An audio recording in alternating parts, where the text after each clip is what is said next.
method. So we're saying we're going to use substitution method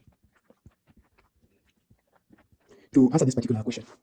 Okay, so here is a blueprint of how we're going to go about it. We're going to substitute our first equation into equation 2. Then again, we're going to substitute our first equation into equation 3. And this will allow us to have two new equations, which will be equation 4 and equation 5, with two variables. Then from there again, we're going to use substitution to arrive at the answers. Okay, let's do it. So let's begin with our first equation. So equation 1 can be written as x is equals to 3 minus 2y minus z. Or it should be, plus z. Yeah. So let's call this one equation 1. Now, let's jump to equation 2. Let's substitute equation 1 into equation 2. So equation 2 now will look like this. 3, open. Let's write everything we have here. 3 minus 2y plus z, closed. Then from there now we need to include plus y minus 2 z is equals to 6. 3 times 3, that's a 9. 3 times that will give us a 6, and this side to give us a 3. Plus y minus 2 z is equals to 6. This part will give us a negative y, and the z part will give us a plus z. Then 9 once jumps this side, it will be 6 minus 9, so that will give us a negative 3. Okay, this one we're going to call it equation 4, and we can copy it there. We're saying this is equation 4. Let's formulate another equation. This time let's form equation 5, and let's substitute this particular equation in equation 3. So in equation 3, it's 2, open. Then we're going to include these things, which is 3 minus 2y plus z, closed, plus 5y plus z is equals to 13. This side to give us 6 minus 4y plus 2z plus 5y plus z is equals to 13. Then from there, we can just work out the y. Y and that term, their like terms are going to get a y. This term and that term, their like terms are going to get a 3. Z is equals to 13 minus 6, that's a 7.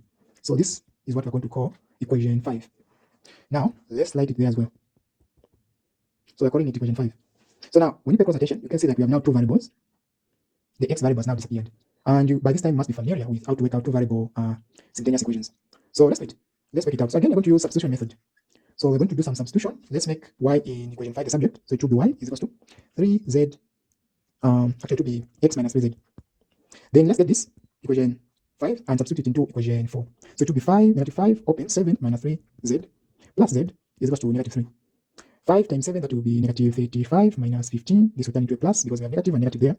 Plus z is equals to negative 3. Then this part and that part will give us 16z. 35, once jumps this side, it will be positive, so we're going to get a 32. Divide this part, divide that part, you're going to get a z is equals to 2. Wow, so we have z is equals to 2 as our answer.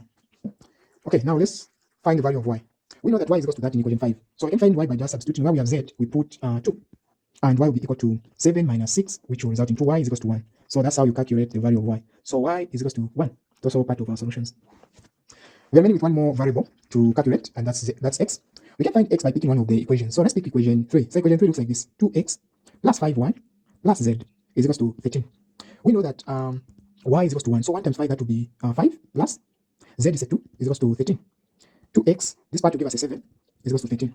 And 2x will be equal to 13 minus 7, that's a 6. And divided by 2, we're going to get x equal to 3. So this also is part of our solutions.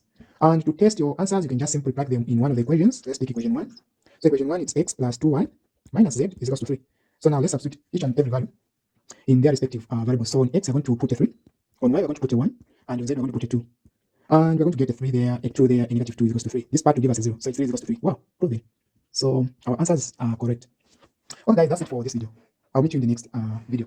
If you liked the way I answered this particular question, you can give me a like on this particular video, and you can consider subscribing.